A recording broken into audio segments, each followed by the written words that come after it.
J'espère que vous allez bien, j'espère que vous vous portez bien. La situation économique en Algérie, elle est extrêmement préoccupante. Les indicateurs, contrairement à ce que disent la majorité des dirigeants actuellement au pouvoir en Algérie, ne sont pas du tout au vert, au contraire, ils sont au rouge. Nous allons vous donner quelques chiffres qui témoignent et qui reflètent les dangers de la mauvaise gestion actuelle de notre pays. Vous savez, en économie, on ne peut pas mentir. On peut berner, on peut manipuler, on peut faire croire à des illusions. Mais on ne peut pas mentir, parce que le mensonge est rapidement démonté par des chiffres, parce que les mensonges politiques sont confrontés à la réalité des chiffres économiques. Je vais vous donner un indicateur. Est-ce que vous savez que, officiellement, depuis ces 3 dernières années, les autorités algériennes ne cessent de nous promettre et de donner et de faire, de publier ou de diffuser un discours dans lequel ils promettent ou ils annoncent de lutter contre le cash, de vouloir lutter contre tout l'argent, les liquidités qui circulent hors circuit bancaire.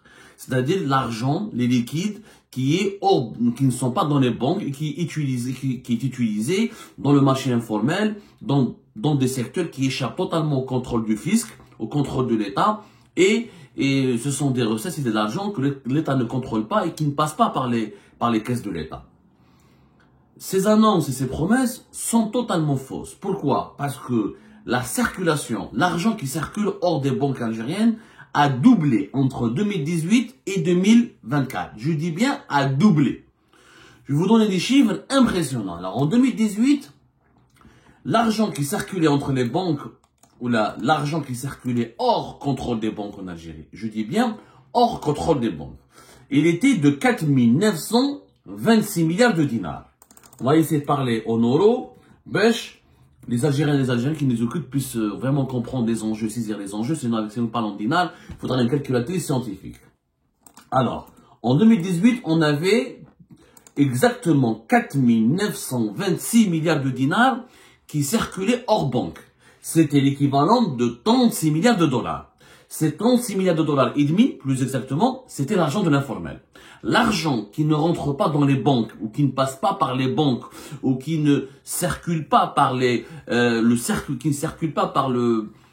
ne passe pas par le circuit bancaire, c'est l'argent de l'informel. C'est de l'argent que les parents d'informel, les marchés de l'Eled, Zneqat, les marchés de gros, les Hamis, les Dubaï, les Ulma, ce sont les commerces de l'informel qui n'ont pas de registre de commerce, qui ne payent pas d'impôts, qui ne versent pas de recettes fiscales à l'État, et qui exercent de façon totalement informelle, et cet argent reste hors circuit bancaire. Ou c'est l'argent, c'est essentiellement l'argent de l'informel, et c'est de l'argent, c'est du cash que les familles algériennes, que les ménages algériens cachent chez eux, ils le dissimulent chez eux, ils l'utilisent pour leurs besoins quotidiens. C'était l'équivalent de 36 milliards et demi de dollars en 2018.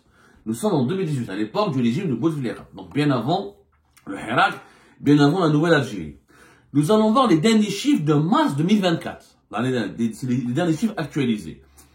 Cet argent qui circule, le cash, les liquidités, le liquide qui circule hors cadre bancaire depuis mars 2024, c'est 8 829 milliards de dinars.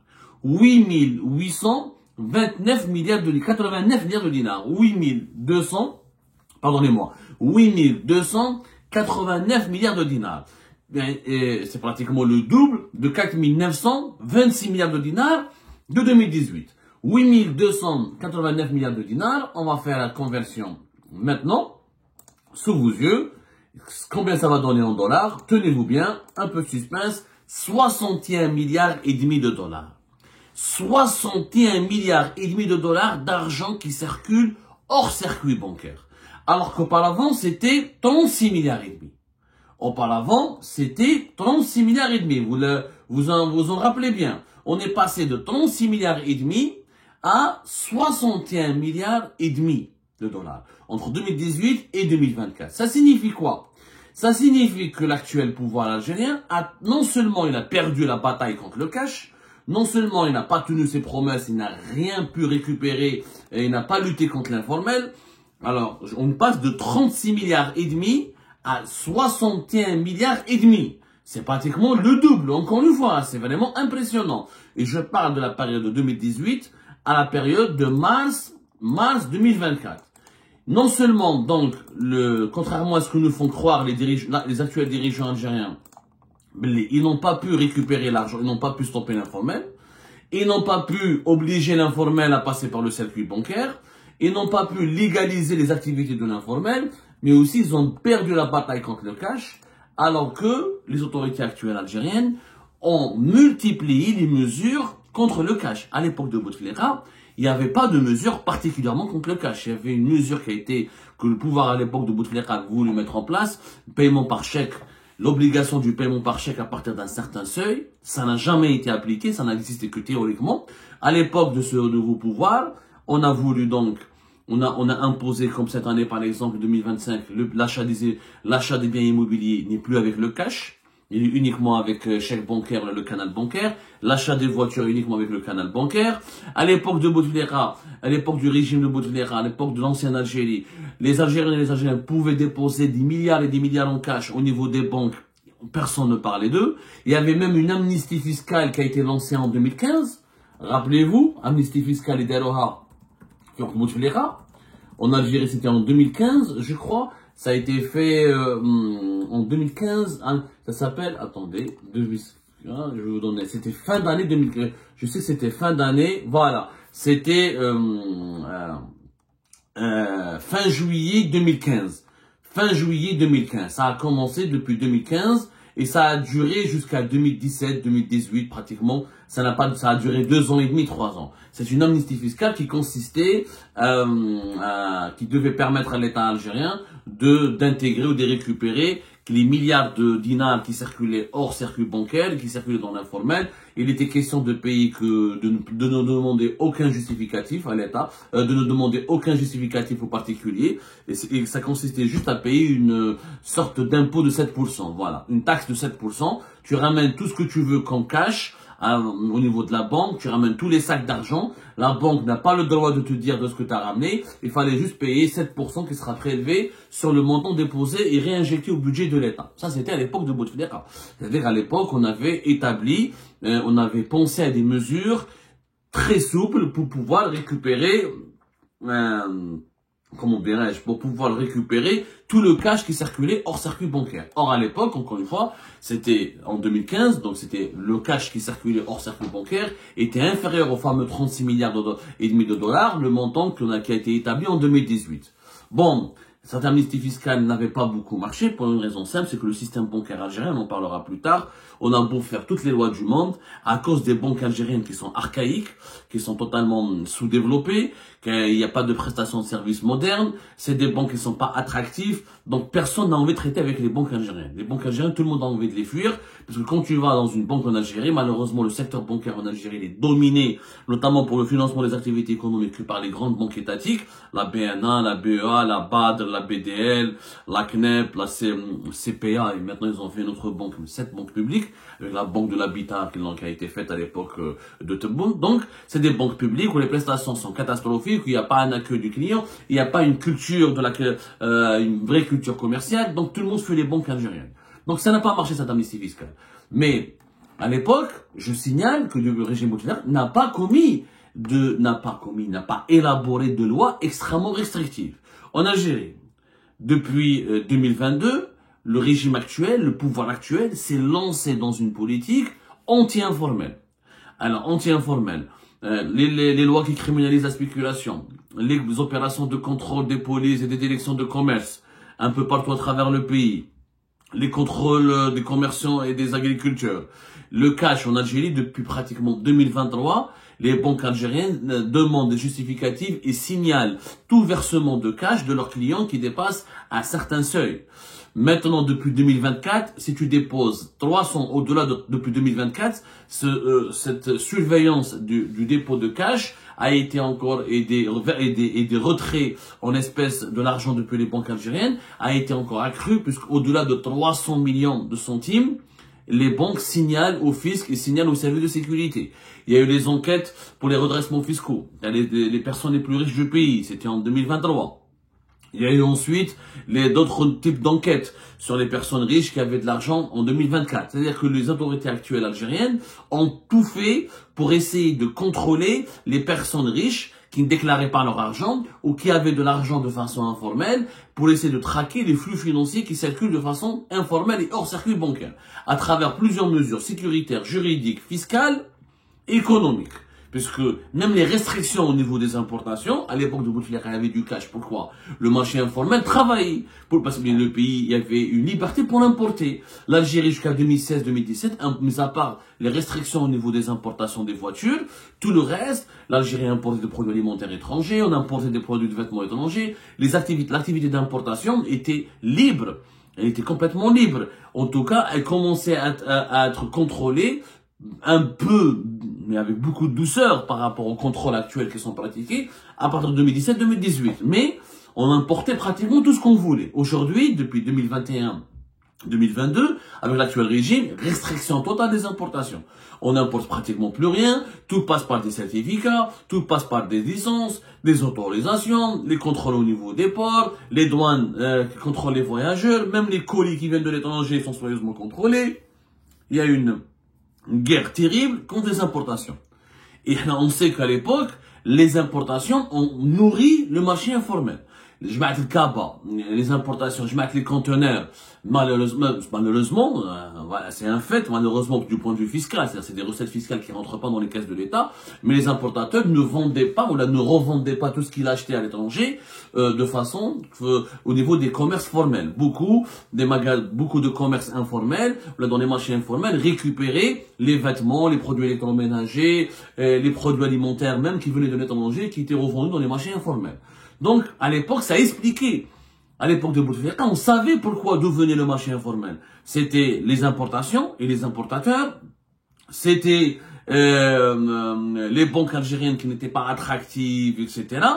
Et c'était une certaine croissance économique du pays, le secteur privé travaillait, etc. Et comme les moyens de paiement, la consommation était forte à l'époque de Bouteflika, la consommation était beaucoup plus forte par rapport aux années 90, les Algériens dépensaient de plus en plus, ils se sont enrichis à partir de 2008-2009, on avait une véritable classe moyenne, et les gens dépensaient beaucoup de leur argent à travers le cash, puisque les moyens de paiement modernes, paiement électronique, paiement mobile, paiement par carte bancaire, paiement par la chèque, etc., n'étaient pas très développés en Algérie. Donc on savait pourquoi il y avait de l'informel. Et aujourd'hui, comment se fait-il qu'avec toutes les enquêtes sur le marché informel, toute la loi la loi contre la spéculation c'était fin 2021, la loi qui criminalise la spéculation, les contrôles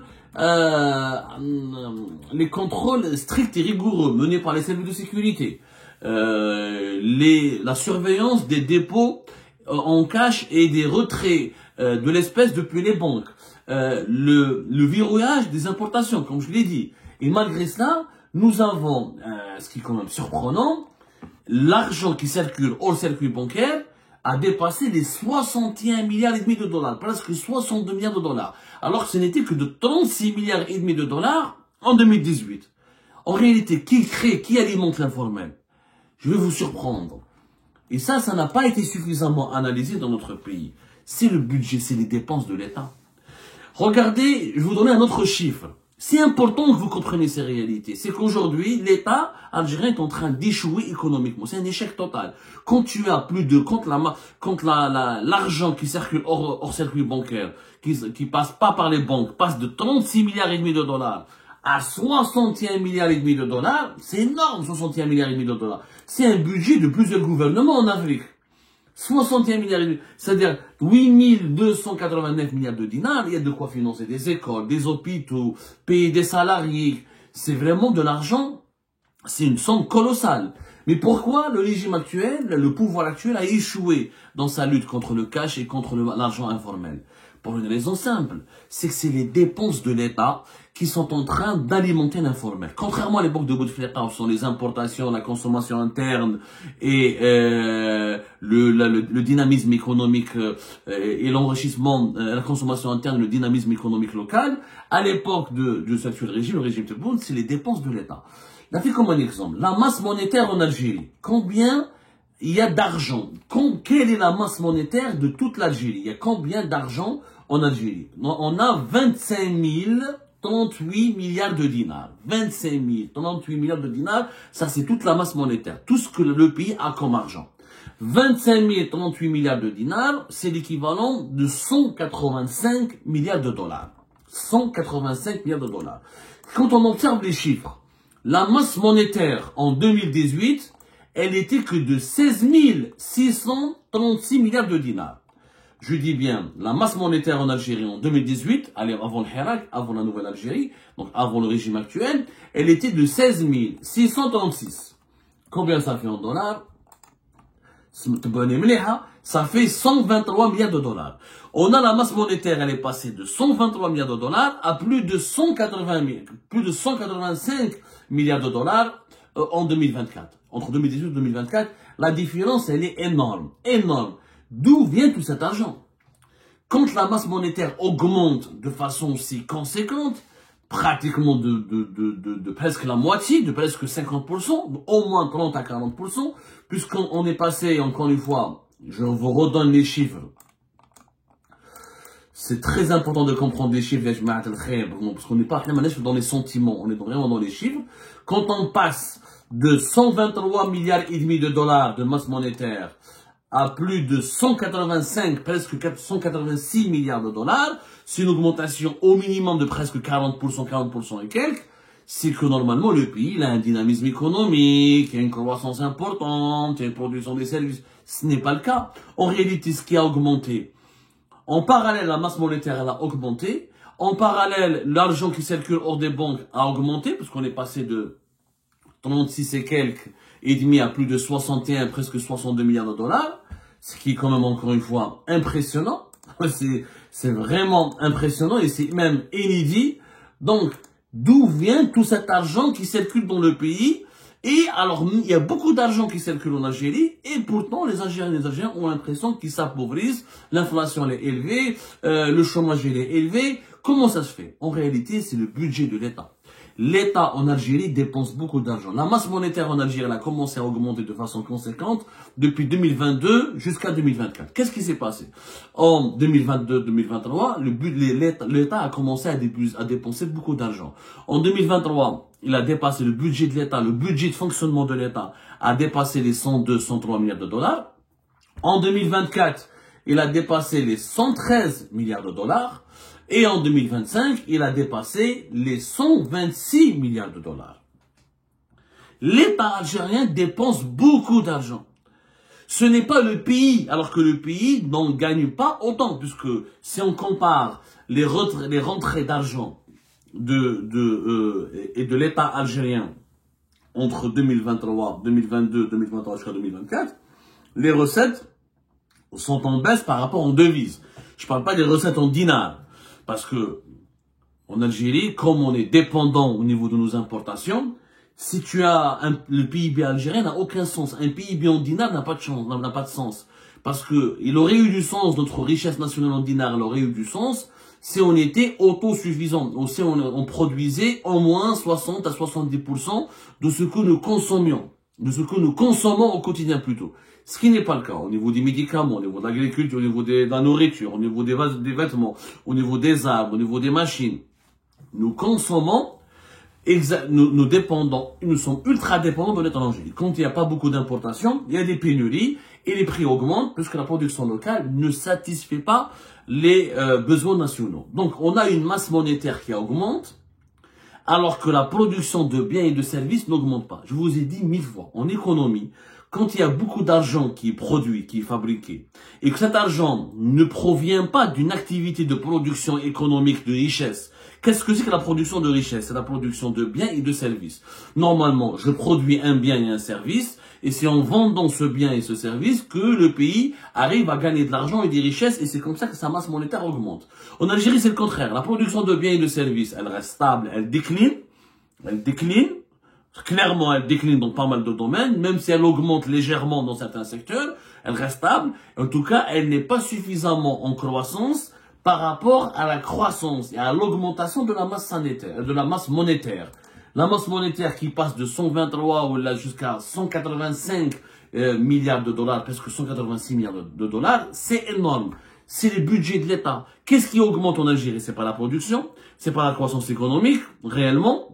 C'est pas la production nationale, c'est quoi? C'est les dépenses de l'État. Un État qui dépense 103 milliards de dollars pratiquement en 2023, 113 milliards de dollars en 2024, plus de 126 jusqu'à presque 130 milliards de dollars en 2025, c'est l'État qui dépense beaucoup d'argent. Or, l'État, quand il dépense beaucoup d'argent, qu'est-ce qu'il fait? Il crée de la monnaie. Puisqu'il n'a pas suffisamment de recettes. Il n'a pas suffisamment de recettes fiscales pour justifier l'augmentation. C'est pour ça que nous avons un déficit budgétaire.